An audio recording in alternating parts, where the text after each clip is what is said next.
Françoise et d'autres féministes là, pour organiser un événement. Françoise David, c'est ça. À ce moment-là, Françoise n'était pas à la FFQ. Elle était coordonnatrice à l'ère des centres de femmes, en fait. Ouais. Et après ça, je suis devenue présidente de la FFQ et la marche du Pain des Roses a émané de son cerveau en regardant, entre autres, une marche de Martin Luther King et des mobilisations du mouvement antiraciste. Moi, je suis arrivée assez tardivement dans le processus d'organisation parce que la marche avait lieu en mai-juin 1995. Et c'était une méchante logistique, hein? Oh, c'était une méchante logistique. Et moi, je suis arrivée en décembre 1994, donc à peine 6 mois avant le début de l'événement. Donc, c'était un casse-tête, un très beau casse-tête. Qui, je pense, a allumé la flamme ou rallumé la flamme féministe un peu partout au Québec et a permis de rendre visible, en fait, le mouvement dans toute sa diversité, dans toute sa force aussi à travers le Québec, puisque il y avait 3 contingents qui partaient de 3 villes différentes, mais qui arrêtaient. Les femmes ont marché pendant 10 jours, donc il fallait prévoir les arrêts pour le dîner, le souper, le coucher, les départs, l'arrivée à Québec. C'était effectivement toute une logistique qui nous a fait blanchir les cheveux, effectivement, en très peu de temps. Mais on a senti, je dirais, à partir du moment où autour du 8 mars, on avait lancé l'information que cette marche-là était pour avoir lieu et la réponse était très, très bonne, en fait. Et on a eu très rapidement des offres. Et encore un peu plus près, peut-être même en avril, on avait lancé un appel à toutes et à tous, là, parce qu'on n'avait pas d'autobus, on n'avait pas... il y a plein de choses qui nous manquaient, effectivement. Et notre appel dans les médias, je me souviens, c'était Ariane Aymon qui était allée à l'émission de Joël Le Bigot, qui était le matin à ce moment-là, qui est allée dire effectivement qu'on organisait cette marche-là et qu'on avait des besoins. Et dès que l'émission a été terminée, on a commencé à recevoir des offres de soutien, de l'argent. Et évidemment, comme ça arrive souvent dans plein de mobilisations ou d'appels à la solidarité, des femmes parmi les plus pauvres nous ont envoyé des petits chèques de 10 $. C'était une marche des femmes contre la pauvreté des femmes. Évidemment, à partir du moment où ça a été lancé publiquement, l'élan d'identification et de solidarité, en fait, de la part des femmes qui voulaient faire leur part, qui voulaient marcher. C'est comme ça qu'on s'est retrouvés avec un nombre immense de femmes qui étaient prêtes à marcher pendant les 10 jours de temps. Il y a 800 femmes qui ont marché, là. Et on a été obligés de dire non à un moment donné parce que là, on ne pouvait plus assumer. Et surtout, les groupes qui nous aidaient dans chacun des contingents ne pouvaient plus assumer de rajouter des dizaines et des dizaines de femmes. Mais je pense que si on avait ouvert les vannes complètement, on aurait encore eu beaucoup plus de femmes qui auraient accepté de distance que vous marcher. Oh oui, non, c'était de Montréal-Québec, Rivière-du-Loup, Québec, Longueuil vers Québec et de Montréal vers Québec. Non, c'était très, très long. Il a fallu négocier avec la Sûreté du Québec. Il a fallu, évidemment, trouver des groupes sur chacun de ces trajets-là. Et ça montre aussi combien le mouvement féministe au Québec est ancré dans toutes les communautés. On a eu du soutien dans chacun des endroits où les femmes, les marcheuses passaient. Il faut dire que Françoise et les femmes de la FFQ avaient mis sur pied un comité très, très large aussi de femmes qui venaient des syndicats, des centres de femmes, des communautés religieuses, des féministes s'identifiant comme religieuses.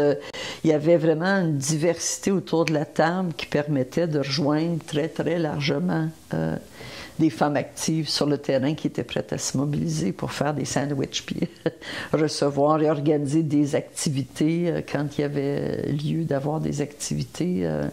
Ça a duré 10 jours, en fait, la marche. Après ça, il y a eu notre arrivée à Québec le 4 juin. Les fleurs. Avec les fleurs, les roses. Mon Dieu, Rose Drummond qui nous a donné des roses comme ça se pouvait pas. Parizeau. Oui.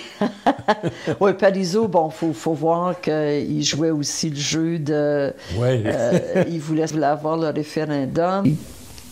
Ouais. On a eu beaucoup, beaucoup de soutien. Une grande mobilisation. Les femmes étaient très, très heureuses d'être dans la rue, d'être avec d'autres femmes, de partager ces moments-là, mais de partager une vision, en fait, pour changer et pour lutter contre la pauvreté, en fait, dans leur vie. Est-ce que toutes les femmes comprenaient très bien qu'elles marchaient contre la pauvreté, contre la violence? À ce moment-là, on ne parlait pas de violence envers les femmes. La marche, le rêve de Françoise, c'est ça. Le rêve de Françoise était vraiment une marche contre la pauvreté. Effectivement. C'était clair dans l'esprit de toutes les femmes. Ah oui, c'était clair dans l'esprit de toutes les femmes. Et en plus, à cette époque-là, Manon Massé travaillait au YMCA dans Hochelaga Maisonneuve. Et elle a été dégagée par le Y pour venir travailler avec nous à l'équipe de l'organisation de la marche. Mais elle avait aussi négocié avec les Y de Montréal une entente pour que les femmes puissent aller se préparer physiquement. Parce que là, marcher 10 jours de temps, ça te prend quand même quelques préparatifs, effectivement. Donc, les femmes pouvaient aller dans les Y gratuitement et chaque revendication était discutée aussi lorsqu'elles allaient dans les Y. Il y avait des activités qui étaient prévues. Et pendant la marche, à tous les jours, il y avait une revendication qui était mise de l'avant. Donc, les femmes prenaient le temps de la lire, d'en discuter, parce qu'elles étaient ensemble 24 heures sur 24. Donc, il y avait des moments aussi d'éducation populaire, de conscientisation ou d'échange entre les femmes, là. Donc, non, les femmes étaient toutes très, très conscientes de ce à quoi elles participaient. Elles étaient toutes très conscientes aussi de l'importance de ce moment de solidarité-là. Pour plusieurs, ça a été leur épiphanie à elles, en fait. Certaines femmes, il y a même des femmes qui ont voulu marcher avec nous, qui s'identifiaient pas nécessairement comme féministes ou qui comprennent, qui n'avaient jamais vécu un événement où tu es aussi interpellé à la fois dans ce que toi tu vis que dans l'impact que tu peux avoir aussi quand tu joins tes forces avec d'autres femmes. Et pour certaines, ça a été des prises de conscience. Il y a des femmes qui ont laissé leur conjoint en revenant à la maison. Il y a des femmes qui ont pris conscience qu'elles étaient victimes de violences. Il y a des femmes qui ont fait des réflexions parce que même si elles étaient plusieurs ensemble, c'est un vécu pour chacune qui était inhabituel. Fait qu'elles étaient effectivement confrontées à beaucoup de réflexion, en fait, non seulement au contact des autres femmes, mais de réfléchir à ce que je suis en train de faire, puis à quoi je contribue. Donc, pour plusieurs, ça a ou bien renforcé leur féminisme, ça les a amenés dans le féminisme, ça a été des moments de grande conscientisation pour plusieurs femmes, sans compter l'impact sur la société québécoise, parce que au-delà du fait que les journalistes étaient souvent plus intéressés aux ampoules que les femmes, les ampoules que les femmes avaient aux pieds, il demeure qu'on parlait de nous à tous les jours dans les médias et que la marche du Pain des Roses est restée marquée là, dans l'histoire. C'était une marche pour dénoncer, évidemment, mais aussi pour proposer des choses, pour proposer une plateforme qui était nos 9 revendications sur lesquelles vraiment s'engager à lutter contre la pauvreté des femmes. La revendication la plus importante pour nous était l'augmentation du salaire minimum. Et ça, c'est intéressant aussi parce que les femmes qui ont marché, plusieurs d'entre elles, c'était d'elles dont on parlait, là, le salaire minimum, c'est elles qui le recevaient et elles pouvaient, et même celles qui n'ont pas marché, rapidement savoir que le petit peu d'argent qu'elles ont eu de plus, c'était à cause de la mobilisation de femmes comme elles, pour celles qui ont marché. Il y avait des choses par rapport aux femmes immigrantes, la reconnaissance, la fin du parrainage, en fait, parce que les femmes immigrantes qui arrivaient au Canada ou au Québec à ce moment-là devaient être parrainées par souvent leurs conjoints qui venaient d'abord et après ça, elles arrivaient avec on est toujours dans les le patriarcat. enfants. On est toujours dans le patriarcat. Et une des revendications que les femmes immigrantes du Québec, un groupe qui était très présent dans le cadre de la marche, a apporté à la table, c'était la fin de ce parrainage-là. Il était de 10 ans, en fait. Pendant 10 ans, les femmes étaient sous le patriarcat dans leur quotidien, et il a été ramené à 3 ans. Et pour les femmes qui étaient victimes de violences, le parrainage pouvait se cesser immédiatement et leur permettre de rester ici. On avait aussi des revendications sur la reconnaissance des infrastructures sociales. Un début, en fait, une réflexion au Québec sur l'économie solidaire, en fait. Parce qu'effectivement, on était tannés, évidemment, d'entendre de budget après budget, d'entendre que les gouvernements investissaient dans les infrastructures, souvent des ponts, des routes qu'on construit, qui sont en général réservés, de l'argent qui est réservé pour des hommes, c'est surtout eux qui étaient dans ce type de métier-là. Et donc là, nous, on voulait faire reconnaître qu'une société qui veut lutter contre la pauvreté et pour l'égalité pour toutes doit aussi investir dans les infrastructures sociales, on peut pas juste, on vit pas, ça se mange pas un pont, alors que la solidarité, l'accès à des soins, l'accès à du soutien, bien, c'est quelque chose qui fait partie du tissu social qui permet de faire une société en santé et égalitaire. Donc ça, c'était une des revendications très importantes aussi.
Sur cette pauvre Françoise David pour l'obliger de patenter une marche pour l'an 2000, marche mondiale. Ah, oui, je suis une des principales responsables, en fait, de la marche mondiale des femmes, parce que pendant qu'on organisait ça, il y avait Relais Femmes, qui est un organisme qui existe depuis plusieurs années, de recherche et de formation, là, un organisme que les groupes de femmes se sont donnés, et Relais Femmes avait invité, justement, dans le cadre de la marche, des femmes de différents pays à participer.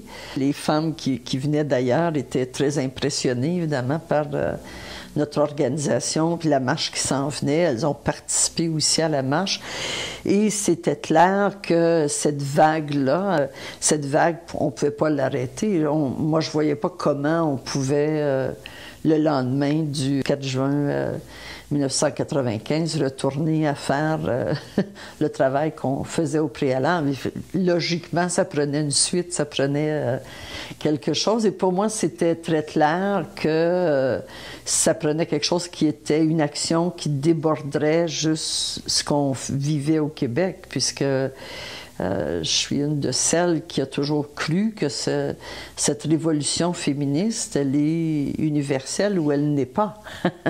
Les femmes résistent partout à travers le monde. Les femmes se sont organisées partout à travers le monde pour contrer le patriarcat. Et on doit s'unir, on doit trouver des plateformes communes. Et la Marche mondiale des femmes était la suite logique pour moi, à tout le moins. Et Manon était d'accord avec moi, Manon Massé, et c'est comme ça qu'on a commencé à discuter. Mais d'abord et avant tout, c'était juste entre nous et avec quelques femmes. On était occupés à organiser la marche de 95, mais on avait déjà l'idée de faudrait faire quelque chose après, puis quelque chose de mondial, pas juste quelque chose d'ici au Québec. Et pour moi également, il fallait absolument parler de la violence des hommes envers les femmes. C'est clair que la pauvreté est un obstacle majeur dans l'atteinte de l'égalité pour toutes les femmes, mais la question de la violence envers les femmes, elle est aussi centrale, aussi importante, sinon plus. Donc, moi, je voulais que ça soit effectivement une marche mondiale des femmes contre la pauvreté et contre la violence envers les femmes. Et ça a été, c'est ça, on a commencé par finir ce qu'on avait commencé avec la marche du pain des roses. Et après ça, à la prochaine Assemblée générale de la FFQ, on a commencé à porter cette question-là. Et Françoise ne voulait rien savoir au tout début parce qu'elle trouvait qu'on avait déjà fait beaucoup et qu'on était assez débordés, merci. Mais il y avait suffisamment de membres dans la salle qui étaient intéressés par le sujet qu'on a décidé de mettre un comité de travail sur pied, comité auquel moi je me suis jointe. Et dans ce comité-là, les femmes étaient surtout intéressées à l'aspect pauvreté, en fait. Et moi, je revenais continuellement avec eux, mais au niveau international, c'est pas vrai qu'on peut refaire une marche, parler juste de la pauvreté. Ça n'a aucun sens. J'étais étonnée qu'il y ait de la résistance dans notre petit comité, mais en même temps, j'étais la seule qui venait de cette mouvance féministe de lutte contre la violence des hommes envers les femmes. Les autres qui étaient là étaient dans d'autres... étaient peut-être des féministes qui s'identifiaient plus de gauche que comme féministes radicales ou travaillaient plus au niveau international sur différentes problématiques. Et donc, le compromis auquel on est arrivé dans le comité, c'est OK, on va demander, parce qu'on a envoyé une lettre à plusieurs groupes à travers le monde via tous les réseaux qu'on avait pour vérifier un peu l'intérêt des groupes à faire une action en l'an 2000. Et une des questions, c'est quel sujet vous pensez qu'on doit aborder. Et la question de la violence envers les femmes est revenue avec un très, très gros pourcentage. Là, on avait la preuve que ce que j'avançais était ce qu'il fallait faire. Vous vous êtes ramassé aux Nations Unies. The sky is the limit. J'ai la réputation maintenant de toujours voir très, très grand, peut-être même trop grand des fois, parce que c'est vrai autant la marche du pain des roses que la marche mondiale des femmes, c'était un peu fou de penser qu'on pourrait réaliser ça. La marche mondiale encore plus que la marche du pain des roses, évidemment, parce que là, on avait... plusieurs obstacles à surmonter, la langue étant pas le moindre, parce que donc on fonctionnait en français, anglais, espagnol, mais on comptait aussi sur le quotidien des femmes et le besoin de changer ce quotidien-là et le fait qu'il y avait partout à travers le monde des groupes qui étaient attelés à faire ça, chacune à sa façon, mais que il y a des féministes partout dans le monde et nous on voulait aller justement chercher ces féministes-là et surtout des mouvements à la base, en fait, parce qu'on sait qu'il existe toutes sortes de pratiques féministes ou d'identification féministe. Et ça a fait en sorte qu'on a construit un mouvement qui allait un petit peu à l'encontre de ce qu'on voyait jusqu'à ce moment-là des groupes internationaux. Les femmes à travers le monde, au moment où on se parle, c'est encore vrai malheureusement, sont d'abord préoccupées par leur survie et celle de leur famille. Et donc pour nous, on voulait aller chercher celles qui sont en train de travailler à changer vraiment de façon très concrète le vécu des femmes. En général, on a réussi vraiment à aller chercher, à créer des liens avec un mouvement d'abord et avant tout ancré dans l'action terrain. On a invité des femmes du monde à venir ici en 1998. En octobre 1998, c'était notre première rencontre internationale à laquelle on a présenté essayé de travailler des revendications communes à toutes les femmes qui étaient là. C'était très, très ambitieux de notre part. Et voir aussi, effectivement, quel type d'action on voudrait faire tout ensemble. Et à cette rencontre-là, on a identifié des femmes qui étaient intéressées à devenir membres d'un comité de coordination. On a mis sur pied une coordination internationale de la Marche mondiale des femmes qui s'est rencontrée à quelques reprises là, en 1999. Et on avait décidé d'avoir une plateforme de revendication, évidemment. On avait décidé d'aller à Washington rencontrer, parce que très rapidement, surtout les femmes du Sud, évidemment, nous ont dit combien, oui, l'ONU, c'est une instance qu'il faut sensibiliser, mais dans leur quotidien, les institutions qui leur nuisent le plus, c'est le Fonds monétaire international et la Banque mondiale. Avec leur imposition, on était déjà, évidemment, bien établis dans le néolibéralisme à ce moment-là, en 98-99. Donc, on a fait un détour par Washington. On a obtenu des rencontres avec le FMI et la Banque mondiale. Une délégation de la Marche mondiale est allée rencontrer les dirigeants là, de chacune de ces institutions-là. Le lendemain, on a tout mis ces femmes-là dans des autobus de Washington. On s'est rendu jusqu'à New York, où là, on avait obtenu, grâce entre autres au soutien du gouvernement canadien, une session spéciale à l'ONU pour présenter nos demandes avec plus de 300 femmes, 250-300 femmes dans la salle de l'ONU pour entendre et partager les revendications qu'on portait. Toute beauté. Ah oui, non, c'était vraiment quelque chose. C'était un moment qui a peut-être pas assez été documenté, en fait, parce que je regarde... garder son histoire, c'est toujours compliqué, hein, comme mouvement social. Je trouve que le mouvement que constitue la Marche mondiale des femmes a malheureusement pas été suffisamment et n'est toujours pas suffisamment connu, en fait. Si je pense aux jeunes femmes aujourd'hui, qui n'étaient pas nées, quelques-unes en 95, assurément, je pense pas qu'on leur apprend ça à l'université, malheureusement. La même chose pour la marche de l'an 2000. Je crois qu'il y a une certaine notion de ce qu'était la marche, mais il y a aussi beaucoup, beaucoup de méconnaissance et surtout pour le mouvement féministe au Québec. Selon moi, c'est une fierté personnelle que je porterai toujours avec moi, mais c'est une fierté comme féministe québécoise d'avoir